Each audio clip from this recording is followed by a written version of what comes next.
विश्वासियों की मंडली एक मन और एक चित्त थी। आपको भी एक मन और एक चित्त होना पड़ेगा, एक दर्शन में सहभागी होना पड़ेगा आपको।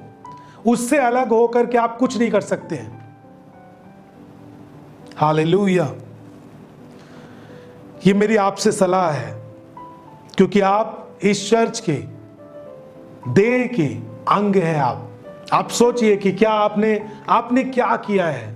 आप किस अंग के तौर पर आप इस कलीसिया में काम कर रहे हैं। आप क्या काम कर रहे हैं, क्या दर्शन पे आप काम कर रहे हैं। आप कुछ कर पा रहे हैं चर्च के लिए या नहीं कर पा रहे हैं। एक मसीही यदि आप हैं, आपको केवल अपनी जिंदगी से मतलब है, तो आप बिल्कुल आप उसी व्यक्ति के समान है जो संसार में है, केवल अपने से मतलब रखता है बस। यदि आप मसीह में हैं तो आपको चर्च की उन्नति के लिए सोचना चाहिए। जिस देह के आप अंग हैं, उस देह में अंग के तौर पर आपको कुछ काम करना चाहिए। हाथ के तौर पर उठाने का काम, करने का काम। कान है तो सुनने का काम, कुछ अलग करने का काम। कुछ ना कुछ आपके ऊपर एक जिम्मेवारी होनी चाहिए कि मैं चर्च के इस काम में हमेशा हिस्सा बन के रहूंगा। हालेलुया। इस तरह से जब आप ये जो एक मेरी सलाह है आपके लिए, जब आप इस तरह से आप काम करेंगे, तब आप देखिएगा कि आप एक अलग लेवल पर जाएंगे। आपका बोलने का तरीका, आप काम करने का तरीका, सब कुछ बदलता जाएगा। Hallelujah, hallelujah. आप एक बात ध्यान दें, जब कभी भी आप किसी भी आप अलग अलग जगहों पर आप कभी ये कभी वहाँ कभी यहाँ, आप अलग अलग भाग दौड़ आप चर्च में करते रहते हैं। मैं आपको बताना चाहता हूँ, आप कभी भी डांट का जो वचन होता है, आप सुनना स्वीकार नहीं करेंगे, क्योंकि आपके पास एक ऑप्शन रहता है ना। मुझे ज्यादा डांट का वचन मिलेगा, समझाया जाएगा, तो मैं यहां नहीं जाऊंगा, मैं दूसरी जगह चला जाऊंगा। कब यह होता है? जब आप अपने जीवन को एक जगह अधीनता में नहीं दिए हैं। जब आप अधीनता में जाते हैं, तब आपके ऊपर जब डांट के वचन भी मिलते हैं, तब भी वही खड़े रहते हैं और आप उद्धार से दूर नहीं होते हैं। हर चीजें आप स्वीकार करते हैं जो वचन से दिया जाता है। सब बोले आमीन। हालेलुया। इस तरह से आपको तैयारी करना है। आपको अपने अगुवे की सुननी चाहिए, उनके दिए गए सरमन को सुनना चाहिए। कभी भी तुलना नहीं करनी चाहिए। एक प्रचारक की दूसरे प्रचारक से तुलना मत करिए आप, खास तौर से जहां पर आप हैं, उससे तुलना मत करिए आप। हालेलुया। सबके पास अलग अलग काम करने का तरीका है। आज परमेश्वर ने इस लाइव मीटिंग के द्वारा इन चीजों की सलाह दी इस कलीसिया के लिए, और दूसरी जगह दूसरे लाइव में उनके चर्च के लिए वो कुछ अलग सलाह दे रहे होंगे। दोनों को हम आपके लिए, क्योंकि इस समय जो कंडीशन यहां पर है, जैसे जब आप पत्री को पढ़ते हैं, जैसे कुरिन्थियों की पढ़ रहे हैं, आप फिलिपियों की पत्री पढ़ रहे हैं, इफिसियों की पत्री पढ़ रहे हैं, फिलेमोन की पत्री पढ़ रहे हैं, ये सब एक कलीसिया है जहां पर जो चीजें होती थी, घटती थी, वहां पर उसी के अनुसार पत्री लिखकर भेजी जाती थी।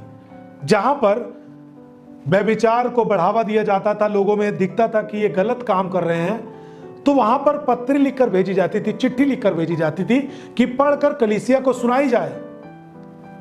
और वहां पर लोगों को पढ़कर सुनाई जाती थी कि तुम में ये बातें गलत हो रही है, इन बातों का सुधार करना चाहिए। तो सेम उसी प्रकार से इस समय यहां चर्च बंद है, तो इन दिनों में पजदोरा चर्च के लोगों के लिए क्या संदेश है? जब आप ये लाइव सुन रहे हैं, तब आपको मिल पा रहा है कि आपको एक मन रहना चाहिए, आपको संगति नहीं छोड़ना चाहिए, आज भी अपने अगुवे के साथ खड़े रहना चाहिए, उनके लिए प्रार्थना करनी चाहिए, प्रार्थना का विषय रखना चाहिए आपको। मैं आपको इसी बीच में एक बात बोलना चाहता हूं। आप सब प्रार्थना में रहेंगे, आप सबको प्रार्थना करनी है। मैं तो आपको एक पॉइंट दूंगा कि प्रतिदिन आप कम से कम आधे घंटे या 20 मिनट आपको पसदूरा चर्च के लिए प्रार्थना करनी है। टॉपिक बना के रखिए आप क्या क्या करना है आपको, केवल चर्च के लिए प्रार्थना करनी है। जैसे कि चर्च में जो लोग जुड़े हैं उनके चंगाई के लिए प्रार्थना करनी है आपको। चर्च में जो भी लीगल तरीके से काम करना है, किस तरह चर्च को ओपन करना है, किससे बात करने जाना है, बहुत सारे लोगों से बात करनी है, उसके लिए प्रार्थना करनी है। प्रभु मार्ग खोले उसके लिए प्रार्थना करनी है। चर्च जल्दी ओपन हो इसके लिए प्रार्थना करनी है। कोई भी भटके ना उसके लिए प्रार्थना करनी है। लोगों के उद्धार के लिए प्रार्थना करनी है। चर्च की और बड़ी हो, प्रोग्रेस हो, उसके लिए प्रार्थना करनी है। कम से कम आपकी जो प्रार्थना का टाइम होता है उसमें से आधे घंटे या 20 मिनट आपको केवल चर्च के लिए प्रार्थना करनी है। चर्च के मीडिया टीम के लिए प्रार्थना करनी है। चर्च में जो प्रेयर करने वाली टीम बैठती है उनके लिए प्रार्थना करनी है। चर्च में जो कॉल सेंटर की टीम बैठती है उनके लिए प्रार्थना करनी है। अपने आत्मिक पिता उनके परिवार के लिए प्रार्थना करनी है आपको। चर्च में जो सिस्टम है उसके लिए प्रार्थना करनी है। चर्च में जो भी चीजें बनाई गई उसके लिए प्रार्थना करनी है आपको कम से कम 20 मिनट से आधे घंटे आपको केवल और केवल अपने चर्च के लिए, ये आपको मैं टॉपिक दे रहा हूं, आपको एक दर्शन दे रहा हूं, आपको प्रार्थना करनी है ताकि आप देख पाए कि हम लोग जल्दी से प्रार्थना भवन में इकट्ठे होकर परमेश्वर की महिमा कर सकें। आमीन, हालेलुया। आपको जरूर प्रार्थना करनी है प्रिजन, और इस प्रार्थना में आपको यूपी के और चर्चों के लिए भी प्रार्थना आपको जोड़नी है ताकि और भी चर्च जो बंद है वो शुरू किए जाएं। आमीन, हालेलुया। आप सब तैयार हैं? सब तैयार हैं? ये मेरी आपके लिए एक सलाह थी आज के दिन के लिए। और भी लोगों को समझाएं कि अपने पिता के साथ जुड़े, जो आपको मसीह से जोड़ा है, जिसने आपको मसीह के साथ संबंध बनवाया है, जिसने आपको मसीह के साथ आपका एक अच्छा रिश्ता जोड़ा, जिन्होंने आपको वचन सिखाया, वो दो गुने आदर की योग्य समझे जाए। वो जिन्होंने लगातार आपके लिए प्रार्थना की, जिसने आपके लिए लगातार घुटने टेके हैं, जिसने आपके लिए लगातार प्रीच करके, आपके लिए चिंता करके, आपके लिए प्रार्थना की, आपके लिए वचन दिए, जिसने आपको लगातार एक दर्शन दिया कि कैसे हमको काम करना है, उसके साथ आपको एक मन रहना है।